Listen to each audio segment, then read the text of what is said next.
The following is the full text of Pope Benedict XVI's essay, The Church and the Scandal of Sexual Abuse. What will follow will be a brief analysis and commentary on the document. On February 21st to 24th, at the invitation of Pope Francis, the presidents of the world's bishops' conferences gathered at the Vatican to discuss the current crisis of the faith and of the Church, a crisis experienced throughout the world after shocking revelations of clerical abuse perpetrated against minors. The extent and gravity of the reported incidents has deeply distressed priests as well as laity, and has caused more than a few to call into question the very faith of the Church. It was necessary to send out a strong message, to seek out a new beginning, so to make the Church again truly credible as a light among peoples and as a force in service against the powers of destruction. Since I myself had served in a position of responsibility as shepherd of the Church at the time of the public outbreak of the crisis and during the run-up to it, I had to ask myself, even though, as emeritus, I am no longer directly responsible, what I could contribute to a new beginning. Thus, after the meeting of the presidents of the Bishops' Conference was announced, I compiled some notes by which I might contribute one or two remarks to assist in this difficult hour.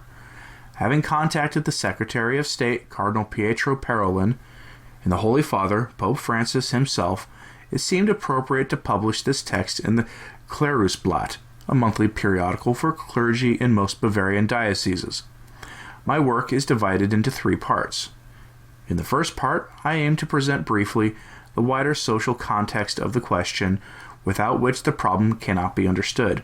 I tried to show that in the 1960s, an egregious event occurred on a scale unprecedented in history. It could be said that in the 20 years from 1960 to 1980, the previously normative standards regarding sexuality collapsed entirely, and a new normalcy arose that has by now been the subject of laborious attempts at disruption. In the second part, I aim to point out the effects of this situation on the formation of priests and on the lives of priests. Finally, in the third part, I would like to develop some perspectives for a proper response on the part of the Church. First part. The matter begins with the state-prescribed and supported introduction of children and youths into the nature of sexuality. In Germany, the then Minister of Health, Miss Kate Strobel, made a film in which everything that had previously not been allowed to be shown publicly, including sexual intercourse, was now shown for the purpose of education. What at first was only intended for the sexual education of young people, consequently was widely accepted as a feasible option. Similar effects were achieved by the Sexkäufer, published by the Austrian government, a controversial suitcase of sex education materials used in Austrian schools in the late 1980s. Sexual and pornographic movies then became a common occurrence, to the point that they were screened at newsreel theaters.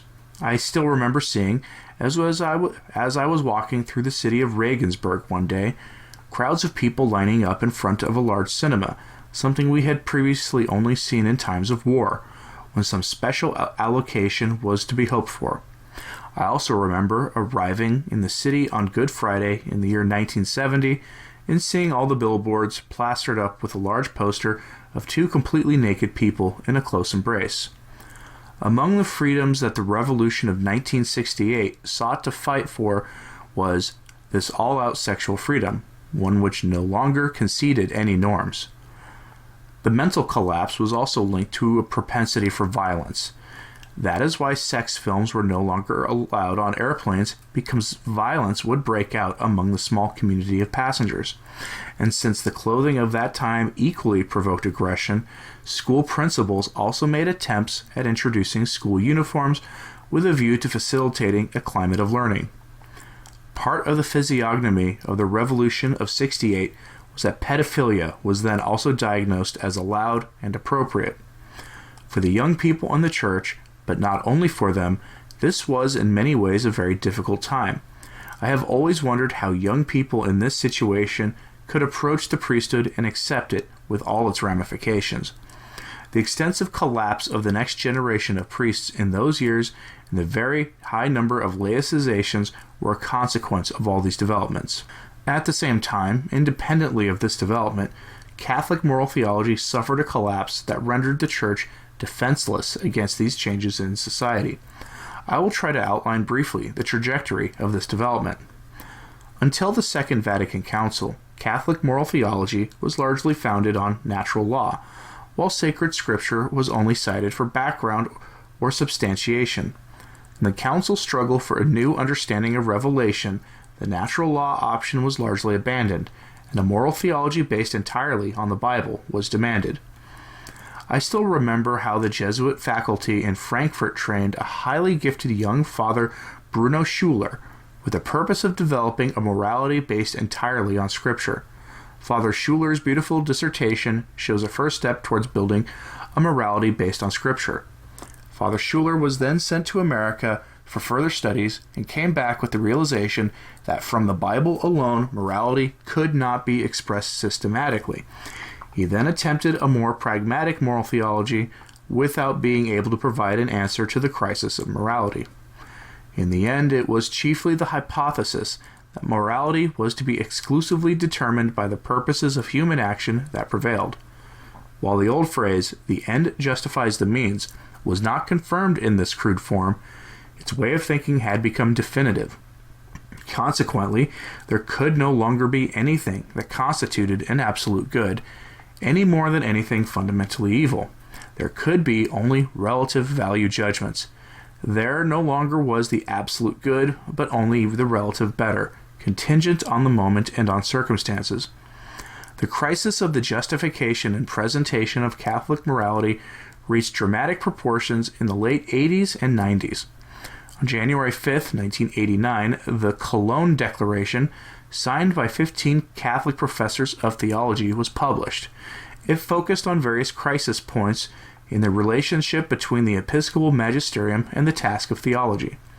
Reactions to this text, which at first did not extend beyond the usual levels of protest, very rapidly grew into an outcry against the magisterium of the Church and mustered, audibly and visibly, the global protest potential against the expected doctrinal texts of John Paul II. Pope John Paul II, who knew very well the situation of moral theology and followed it closely, commissioned work on an encyclical that would set these things right again. It was published under the title Veritatis Splendor on August 6, 1993, and it triggered vehement backlashes on the part of moral theologians. Before it, the Catechism of the Catholic Church already had persuasively presented, in a systematic fashion, morality as proclaimed by the Church.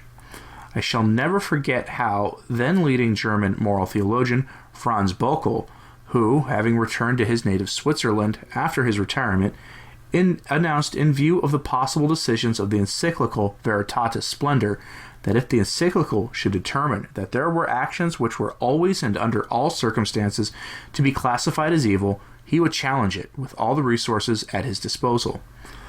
It was God the Merciful that spared him from having to put his resolution into practice.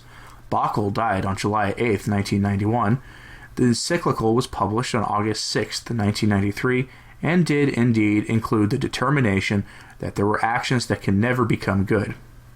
The Pope was fully aware of the importance of this decision at that moment, and for this part of his text, he had once again consulted leading specialists who did not take part in the editing of this encyclical. He knew that he must leave no doubt about the fact that the moral calculus involved in balancing goods must respect a final limit. There are goods that are never subject to trade-offs. There are values which must never be abandoned for a greater value and even surpass the preservation of physical life.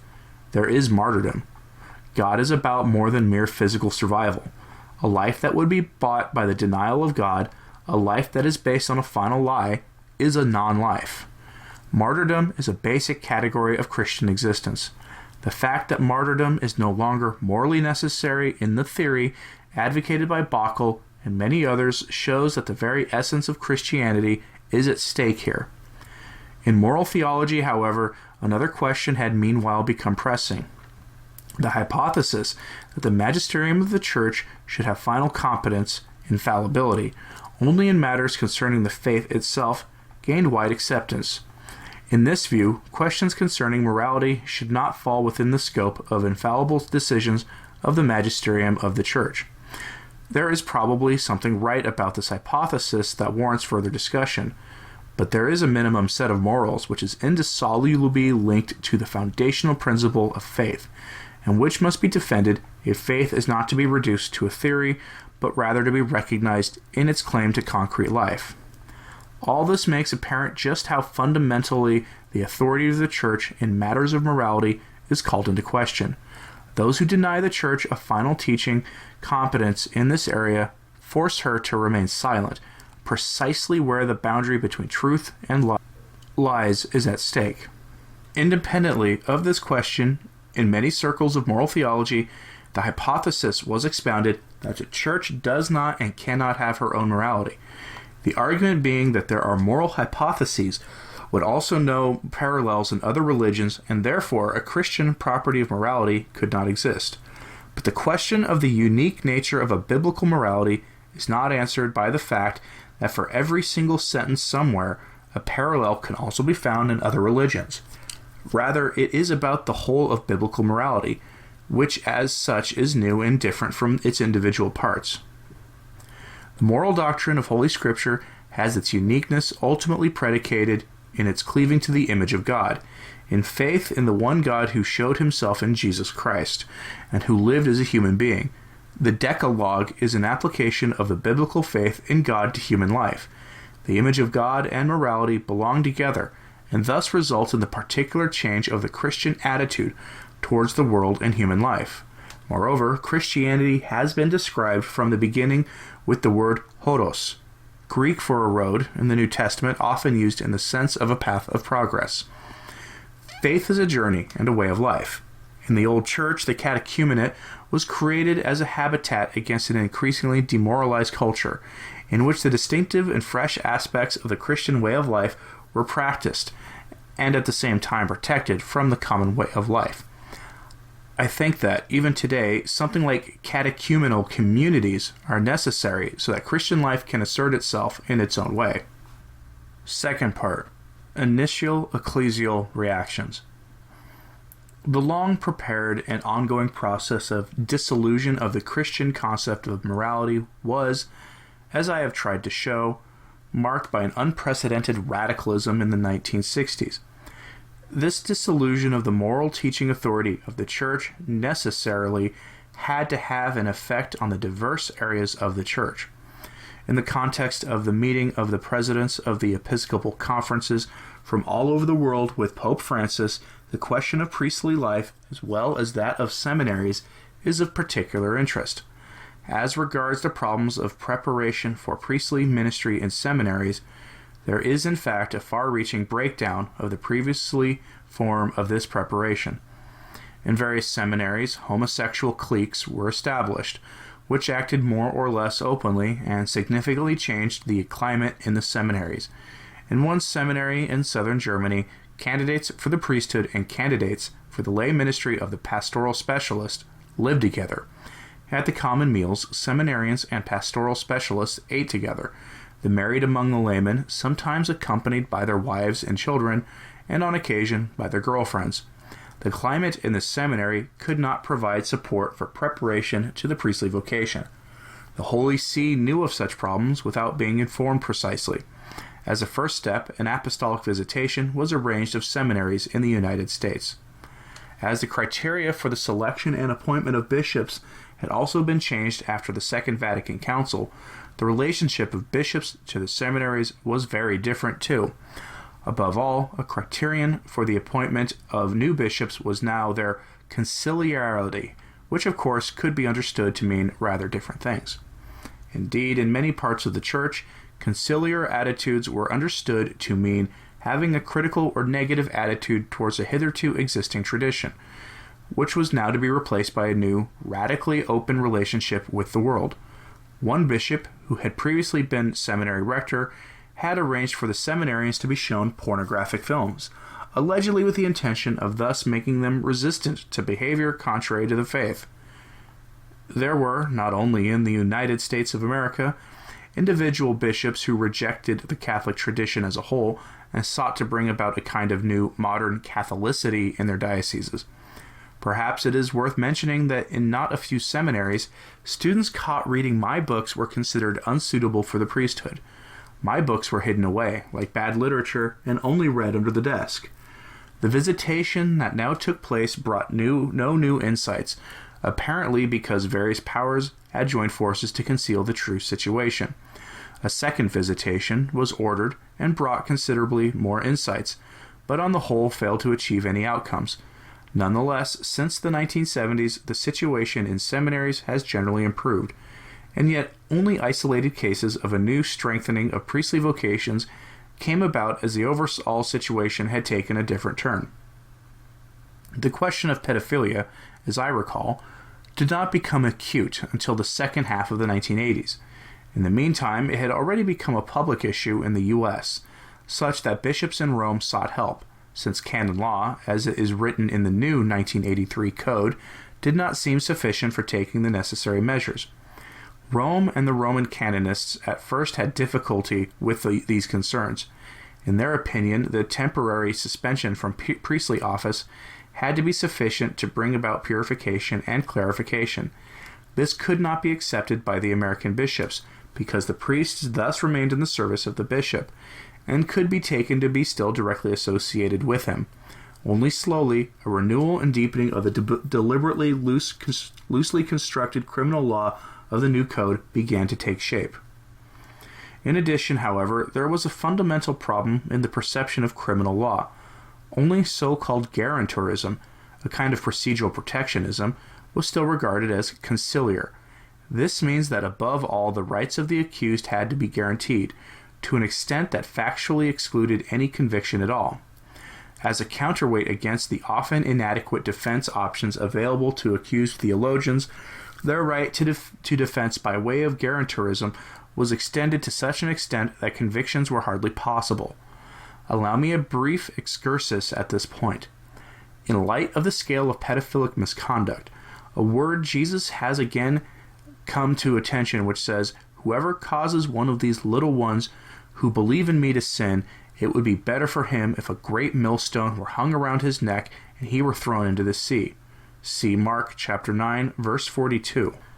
The phrase, "the little ones," in the language of Jesus, means the common believers who can be confounded in their faith by the intellectual arrogance of those who think they are clever. So here Jesus protects the deposit of the faith with an emphatic threat of punishment to those who do it harm. The modern use of the sentence is not in itself wrong, but it must not obscure the original meaning. In that meaning, it becomes clear, contrary to any guarantourism, that it is not only the right of the accused that is important and requires a guarantee. Great goods such as the faith are equally important. A balanced canon law that corresponds to the whole of Jesus' message must therefore not only provide a guarantee for the accused, the respect for whom is a legal good. It must also protect the faith, which is also an important legal asset. A properly formed canon law must therefore contain a double guarantee: legal protection of the accused, legal protection of the good at stake. If today one puts forward this inherently clear conception, one generally falls on deaf ears when it comes to the question of the protection of the faith as a legal good. In the general awareness of the law, the faith no longer appears to have the rank of a good requiring protection. This is an alarming situation, which must be considered and taken seriously by the pastors of the Church.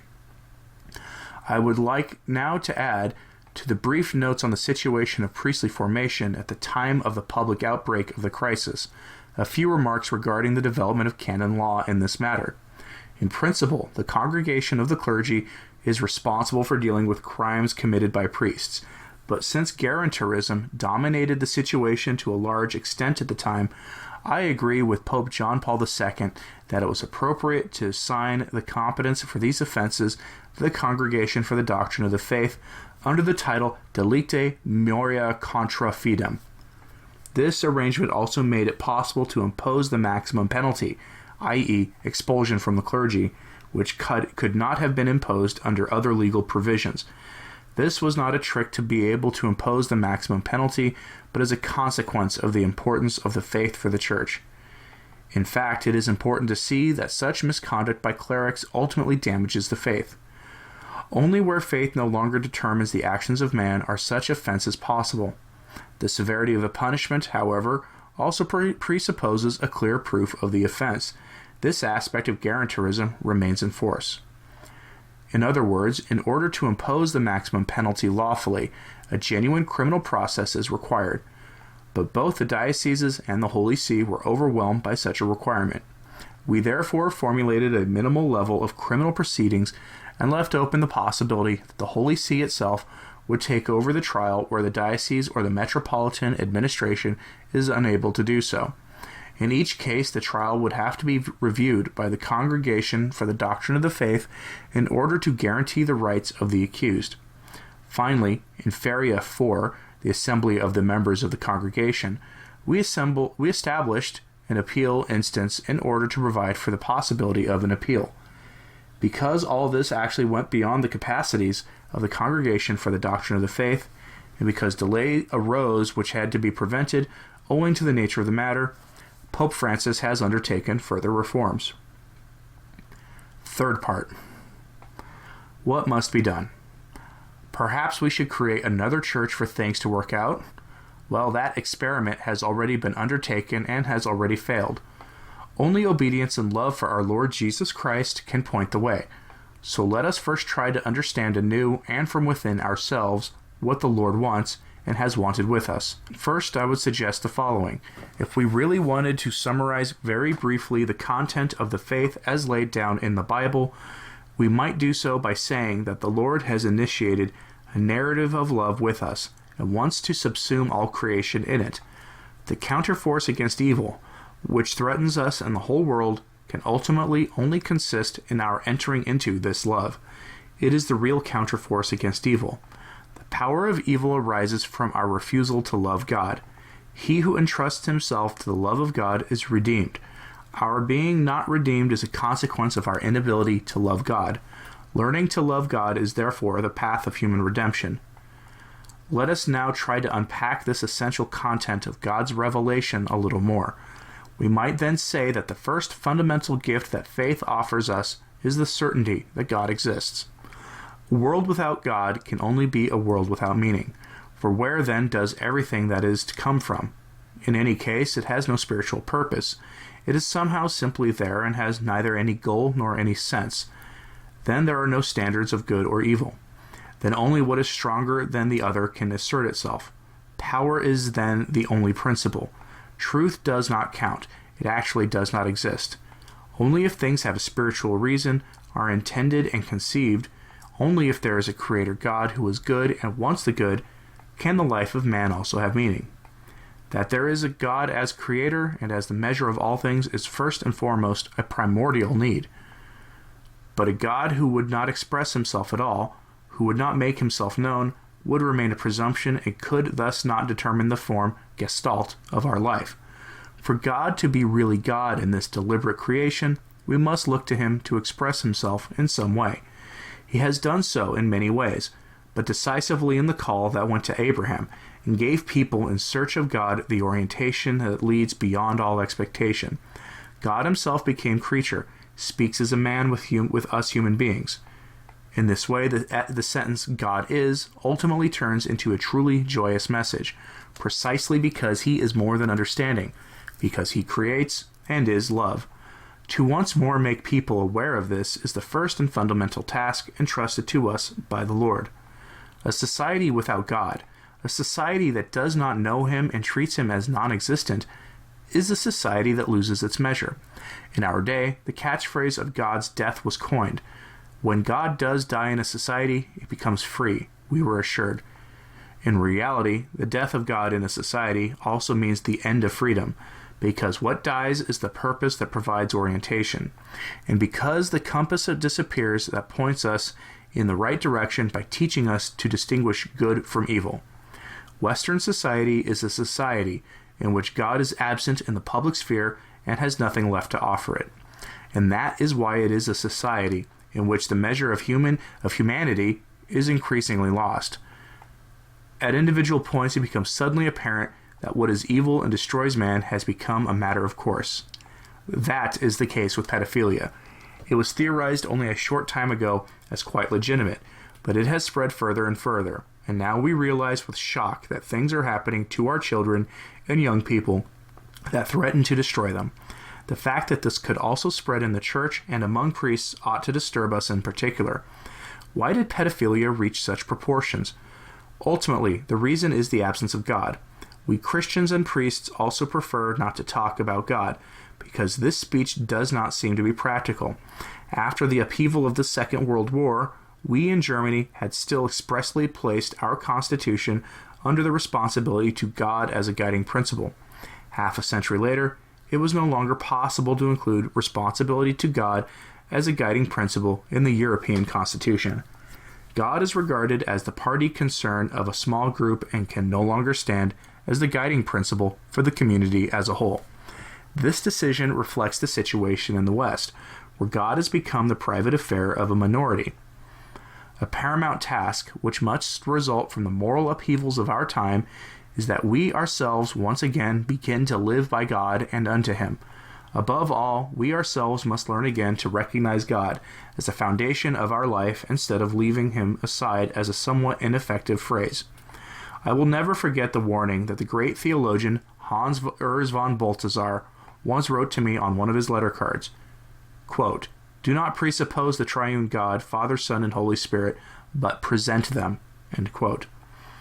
Indeed, in theology, God is often taken for granted as a matter of course, but concretely one does not need to deal with Him.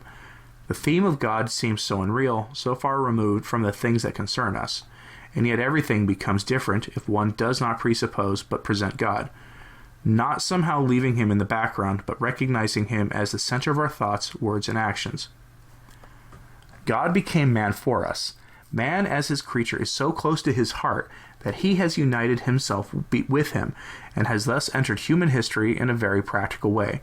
He speaks with us, He lives with us, He suffers with us, and He took death upon Himself for us.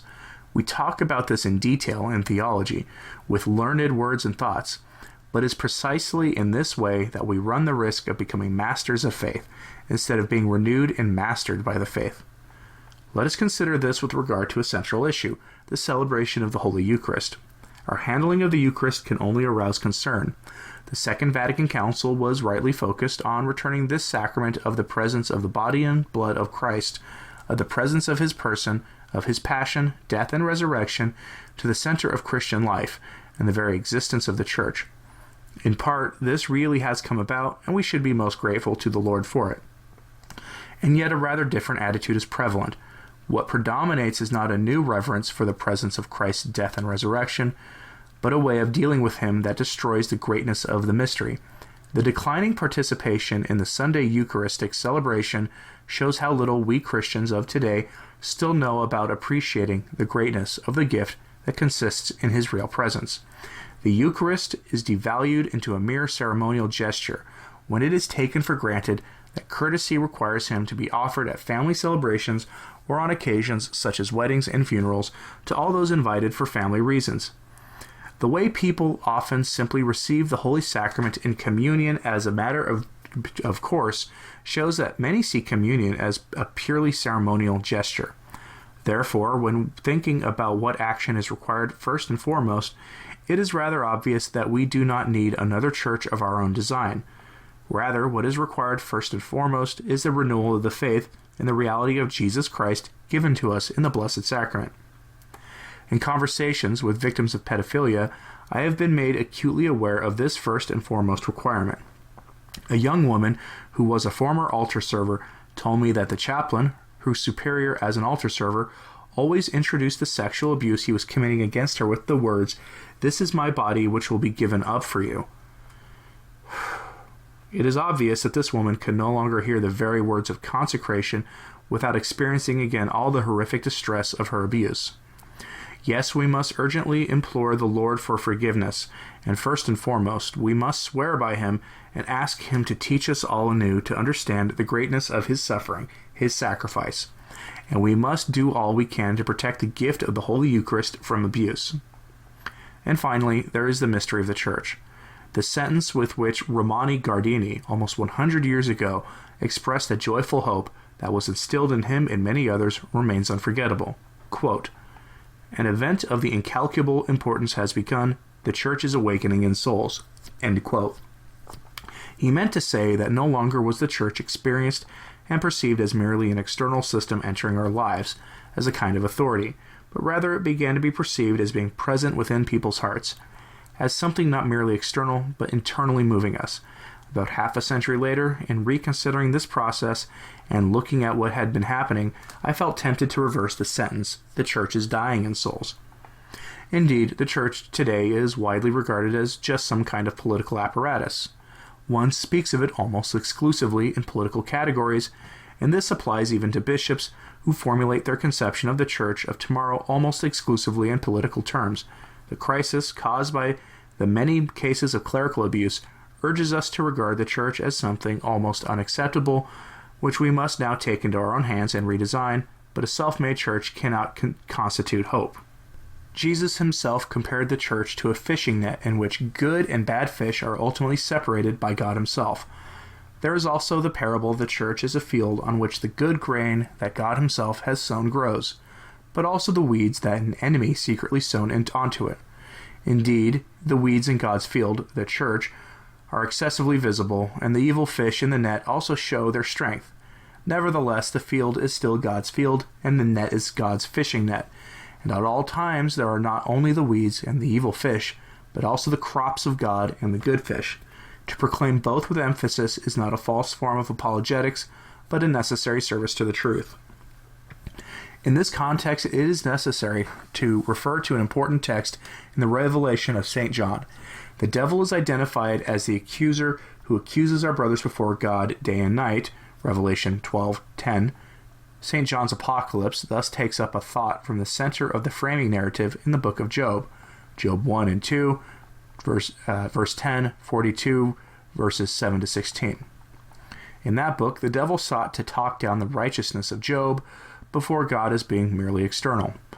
And exactly this is what the Apocalypse has to say. The devil wants to prove that there are no righteous people, that all righteousness of people is only displayed on the outside. If one could hew closer to a person, then the appearance of his justice would quickly fall away. The narrative in Job begins with a dispute between God and the devil, in which God had referred to Job as a truly righteous man. He is now to be used as an example to test who is right. Take away his possessions, and you will see that nothing remains of his piety, the devil argues. God allows him this attempt, from which Job emerges positively.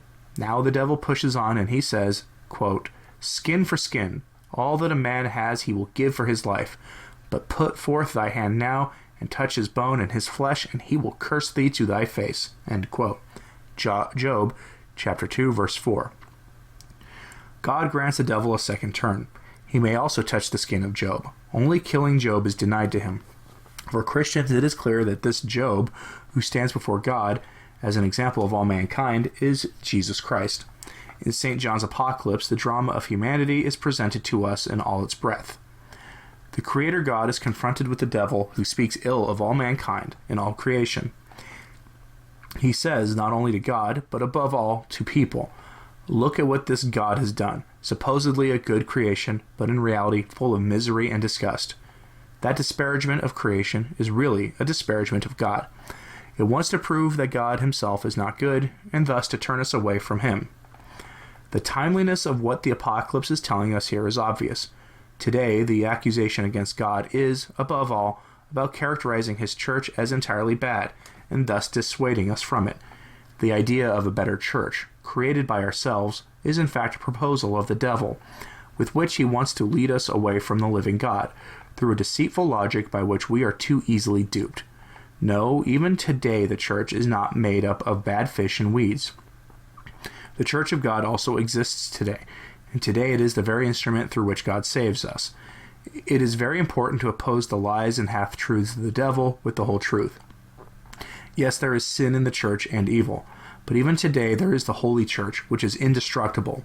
Today there are many people who humbly believe, suffer, and love, in whom the real God, the loving God, shows himself to us. Today, God also has his witnesses, martyrs, in the world. We just have to be vigilant in order to see and hear them. The word martyr is taken from procedural law. The trial against the devil, Jesus Christ is the first and actual witness for God, the first martyr, who has since been followed by countless others. Today's church is more than ever a church of the martyrs, and thus a witness to the living God. If we look around and listen with an attentive heart, we can find witnesses everywhere today, especially among ordinary people, but also in the high ranks of the church, who stand up for God with their life and suffering. It is an inertia of the heart that leads us to not wish to recognize them. One of the great and essential tasks of our evangelization is, as far as we can, to establish habitats of faith, and, above all, to find and recognize them. I live in a house, in a small community of people who discover such witnesses of the living God again and again in everyday life, and who joyfully point this out to me as well. To see and find the living church is a wonderful task which strengthens us and makes us joyful in our faith time and again. At the end of my reflections, I would like to thank Pope Francis for everything he does to show us, again and again, the light of God, which has not disappeared even today. Thank you, Holy Father. Signed, Benedict XVI. Translated by Anion Christoph Wiemer. Okay, given the length of this document, my analysis will be relatively brief. We see in the first part a clear linking between the sexual revolution and the corruption in the priesthood in its earthly element, which was fueled by a moral relativism. There are many instances in the recent history of the Church that show technocrats and peddlers of the false gospel of psychobabble trying to corrupt the clergy through the use of moral relativism and psychological attacks on Christian moral doctrine. The historian Dr. E. Michael Jones has several examples of this being done in the 1960s and 1970s that shows rather clearly that there were concerted attacks made in the United States and abroad on the clergy and the religion by psychologists, resulting in priests either leaving the priesthood or living morally unfit lives as priests. And other examples including thriving communities of nuns being destroyed in short order by the influence of psychologists promoting lesbianism and other mental disorders. His work, Libido Dominandi, Sexual Liberation as Political Control, is instructive here. It is worth noting that Benedict does mention the corruption of the seminaries directly, which can be seen as a shot at the American cardinals who ran seminaries that earned nicknames like the Pink Palace.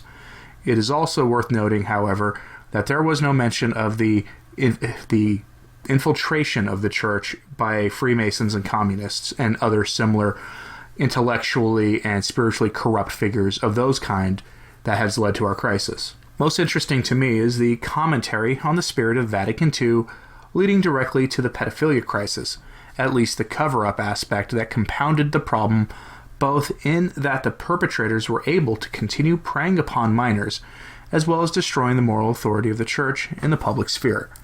Part of the condition of the West right now, as an increasingly godless society, is due in part because of the forced retreat of the Church from the public sphere, due to the cover-up caused by conciliarism.